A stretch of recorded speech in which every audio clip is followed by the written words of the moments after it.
This is a big family because we laugh, we cry with them. We are happy when they are happy. And we spend, like me, I spend 8 hours with them over here.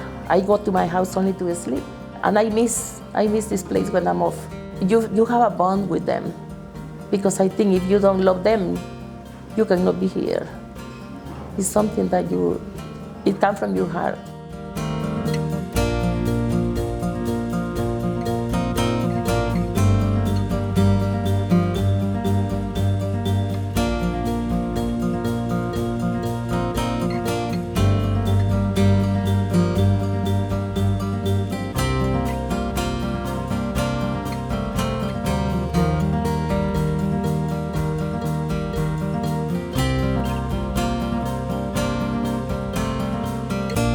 In 2001, I had decided to transition from being a university professor of sociology and that I wanted to do something that involved photography. And I didn't really know what I wanted to photograph. I only knew what I didn't want to photograph, and that was Alzheimer's care. I had had bad experiences with this, so I didn't want anything to do with that. But a geriatric psychiatrist who I met said to me, "I have a great place for you to photograph.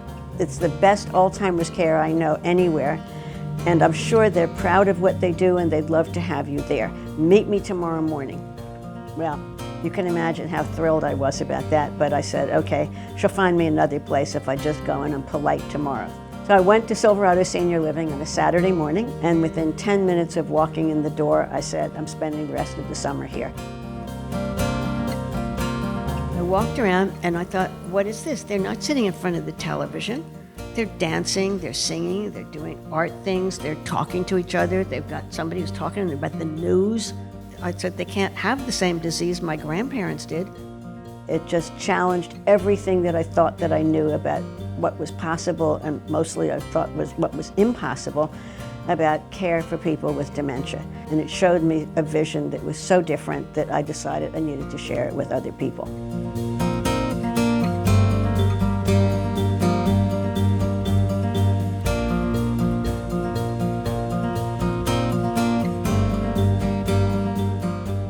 So what are we doing? We're using the best of science, that's for sure.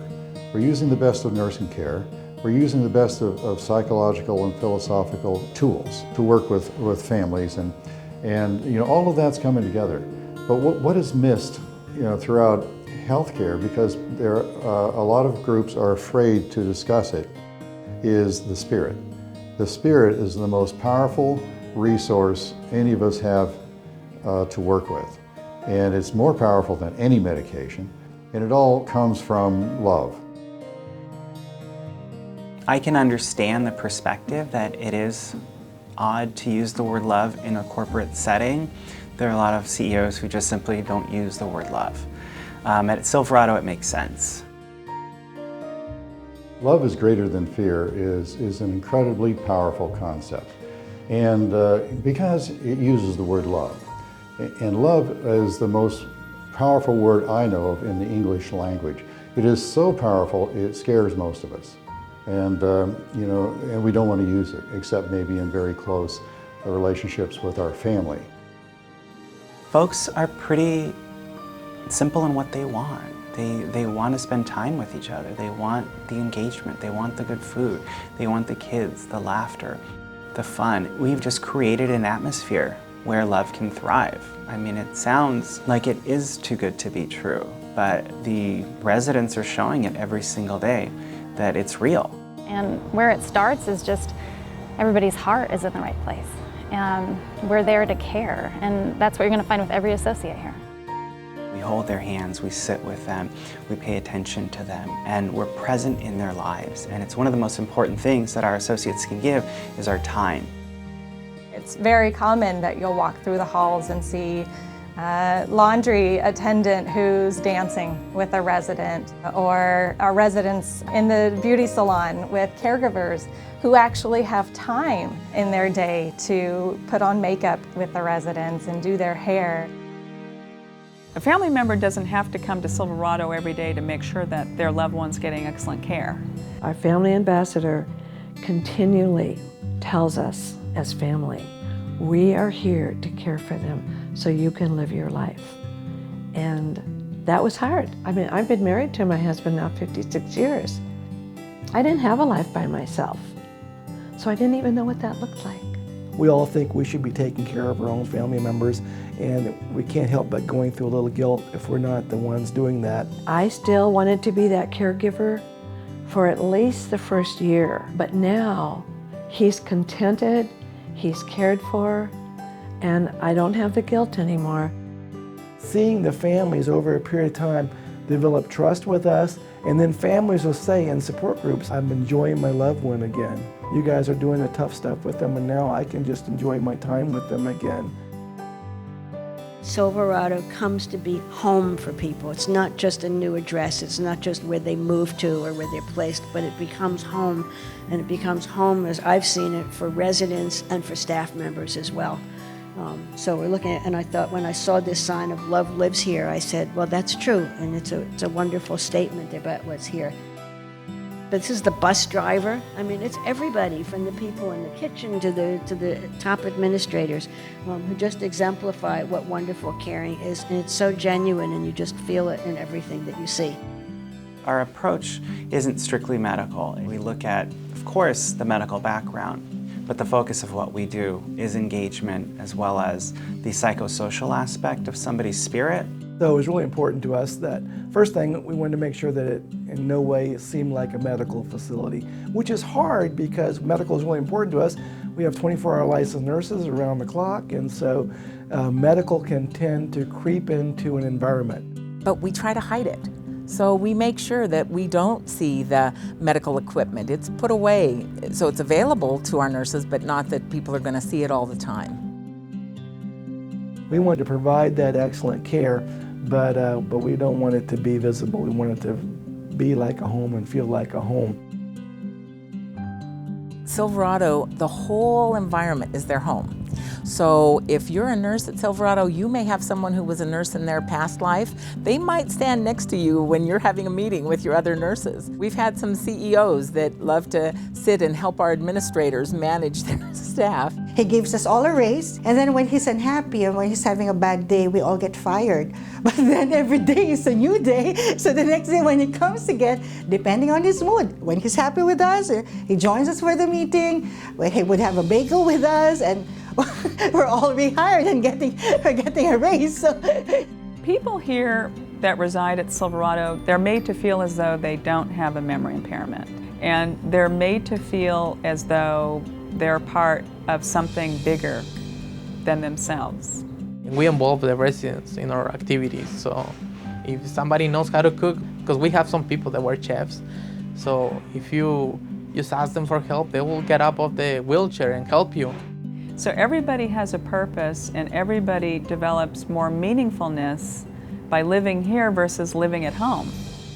It's easy as a society that a person with memory impairment can lose value. And so from our standpoint, how we enhance their value is to give them a life filled with purpose in a home-like environment. We make everything beautiful because it's important to come out and feel that somebody took the time and cared. There you go, and cares. And here we care an awful lot because it's about continuing life. The way memory care services have been delivered historically over time is wrong. And people should not be slumped over drooling in some feeder chair. They should not be put in some corner. They should not be misunderstood. They should not be over-medicated. Proper use of medications, yes, but not to control their behaviors because we don't know what else to do with them.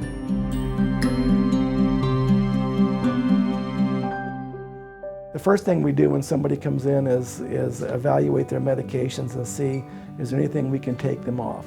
Well, when you take people off a lot of medications, a lot of side effects go away. And so all of a sudden people who couldn't walk or were slumped over in a chair all of a sudden are awake and are able to move, and if you get them up and walking around and strengthen their legs up a little bit, all of a sudden they're getting out of that wheelchair. Now, the same day that I arrived there, Edith had arrived, and Edith had been brought by her daughter from another community, bedridden for 3 years. And the daughter had finally said, I just didn't think my mother was that ill. And, but she's in bed all the time. She can't do anything. And so she had brought in a doctor to go and check on this. And the doctor said, your mother, there's nothing wrong with your mother that needs her to be bedridden. It's that the staff doesn't know what to do. And so they over-medicate her. And so she can't get out of bed and she can't do anything. And the daughter said, fine, we're moving her. She found Silverado and moved her that day. She still was bedridden that day when I took this photo with, I still remember the cat's name was Cricket. And I took that photo. 7 weeks later, when I stopped photographing, I was going there almost every day. That's Edith at the Del Mar racetrack on an excursion from Silverado, Escondido, with her daughter and about 12 residents. You know, we get people to do things that the top neurologists in the world said was impossible. It's really amazing to see the difference. People would be sitting in their homes and just sitting in their chairs, and then when they would come here, all of a sudden they had a life. When Roy came in, he was walking and talking and you know, he walked all over the community. He danced me down the hallways.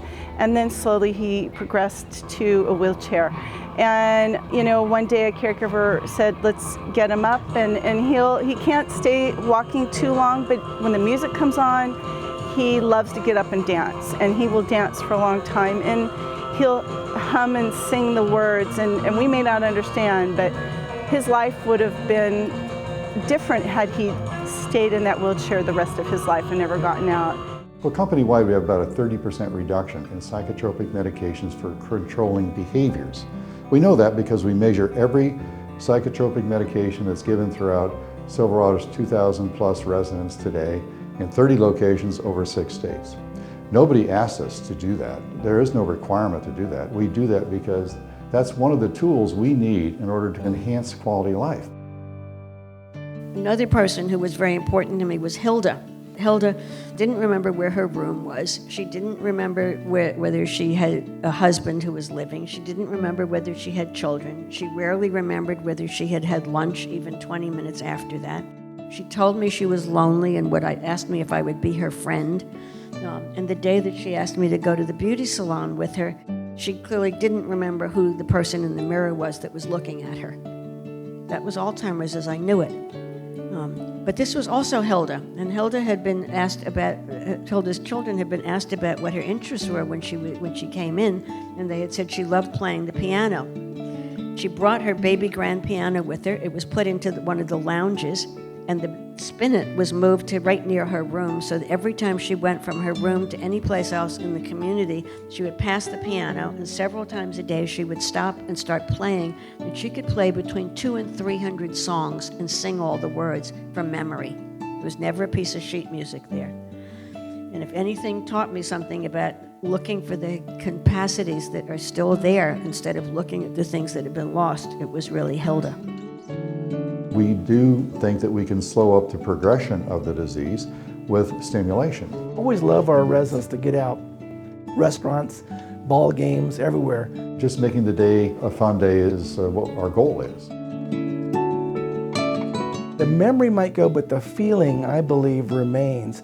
And the joy, the warmth, the passion, the love that's going, I don't believe that goes away. I think, because you can see people long after a great engagement activity has gone on, you can still see them smiling, beaming. They kind of carry that with them.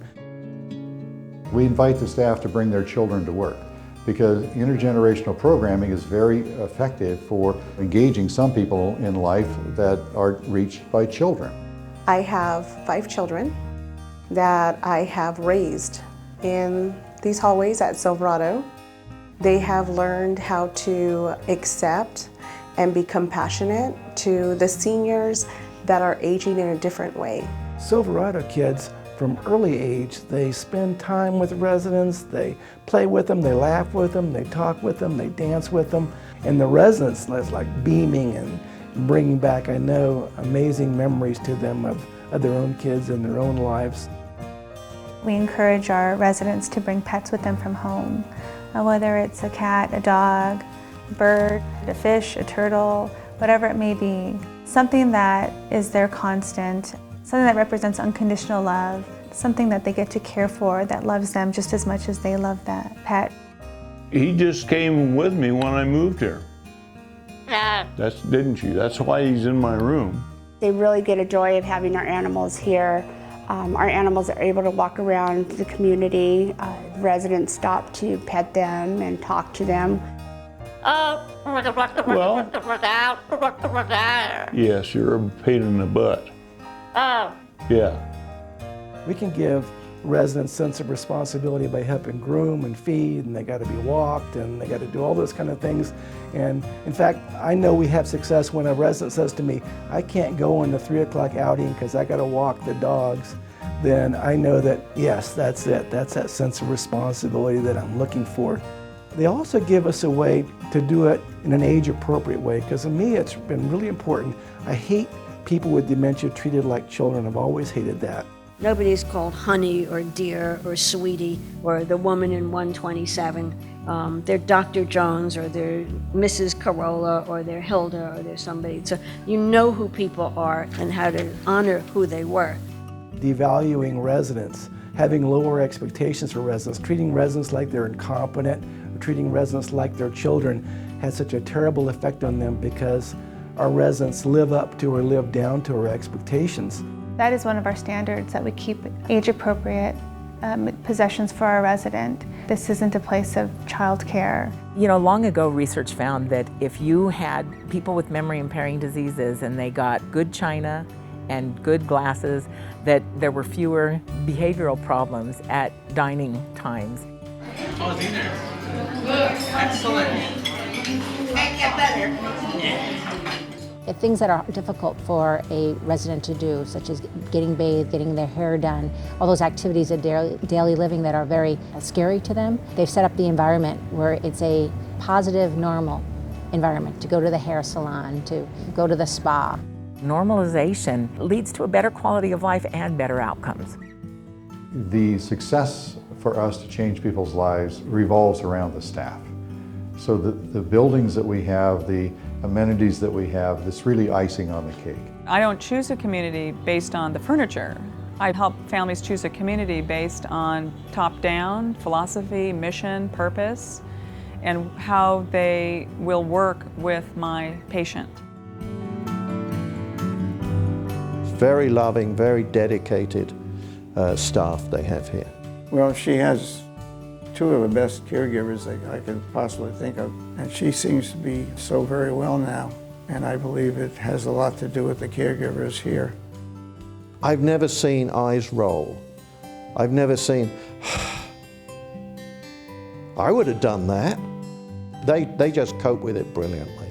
I take care of them like if it was my own mom or my own dad. When you're looking for associates, you're looking for the heart. Looking for someone who's in alignment with wanting to really change the lives of the people we're serving, the residents, the families, and each other. We always want to make sure that we look for people who are not just out to have a job, but it's almost like looking for somebody who has a calling. When I interviewed, the person I interviewed with, told me it's not easy. You have to be a certain type of personality and you have to be very accepting, and I just knew right then and there though that I could do it. I feel really lucky to work here because I can provide what I learned from my grandpa, and I will stop and talk to the families about it because I know how that feels. Steve and Jim and I started the company. We said we want to create an environment that is a home away from home. Now we're sitting around a table, we don't have anything. We don't have a community, we just got dreams. And they said, what do we want Silverado to be for staff members? And we said, we really want them to see it as a home away from home, as a place they're looking forward to going to. Yes, they're going to work hard, but when they go home from there, they felt like that they had a purposeful day, that they made a difference, and they're looking forward to coming back tomorrow. You want it right here? What's it? When I first started working here, I've been here just over 9 years. I think it was love at first sight. I fell in love with the residents, and it could make me cry. Just give me a second. Because when I came here, I really wanted to make a difference. in the residents' lives. But the way it worked out, it's made more difference for me. You can't help but fall in love with the residents. You can't help but be part of their lives, you know? I know you are, Larry. The family tell me like, you are special because you like special people. And I go like, well, this is my job. And they say, only your job? I say, no, this is my life. I feel like it's just part of my day. And after I've been here so long, it's actually just part of my life. It's what I do, and I look forward to doing it. It's all about passion. It's about caring about your job. It's about caring for the people you work with. It's about caring for the people that reside in your community. As a geriatric care manager, as you can imagine, I've been to many a community. And what I experience at Silverado is a sense of passion, and it's really top down. You know, Lauren is an amazing CEO because the neat thing about Lauren is that he doesn't want yes men. There's not like everybody agrees with Lauren. We will have a very spirited disagreements, and I like that. And Lauren fosters that, and encourages that. It's an important cultural value that's driven down through the whole organization so that the person in plant services can think of an innovative way to do their job, or people in culinary can say, oh, we tried to do this thing with food because we're trying to make this food that we've had to grind up so that people wouldn't choke on it. We found a way to make it look more appetizing and taste more appetizing and be more presentable and be excited that they've done something that they haven't seen elsewhere. And that makes a whole difference in your culture. We just accommodate to everybody because we're here for them and we love to serve them. Love is greater than fear is a core operating philosophy that is so powerful, it translates everything. I do think that it's a principle that they will be speaking of in business schools down the road. We're at the forefront of what we're doing, and one of the things that Lauren Shuck, our CEO and co-founder, always says is that we're not patenting it. We want people to adopt the things we're doing because we think that every memory care community should be like this. For those that are involved in changing the culture, I understand that that's a difficult shift to make, and I encourage it because it's really essential. You'll get better results. You'll get people more engaged in life. You'll be able to touch the spirit of the person when you move away from institutional task-oriented doing things to people, because you can still do the same task while you're holding their hand. Yeah, life isn't over. It changes. It's not the way that you expected it to be at that point. Life doesn't stop once someone moves into Silverado. Life can be so fulfilling even when there is a memory impairing disease. You can still have joy and love and warmth and hugs and taste good food and have new experiences. There can still be a quality. So now I go, yeah, if I got dementia, I wouldn't like it, but there are some great places that I could go where I could still have a great life to the end. That's why I choose and have chosen many times over for the last couple of decades Silverado, because it just makes sense. My children know that my last home is going to be a Silverado community if I follow in the footsteps of my grandparents and later my mother, and I look to that not with eager anticipation, but to say I'm really very fortunate to know I know where I want to go when and if the problem strikes, because I can't imagine getting better care anyplace else. When you talk about giving life for people with memory impairment, there's no other place aside from Silverado. And I'm sorry it sounds like commercial, but that's really how I feel.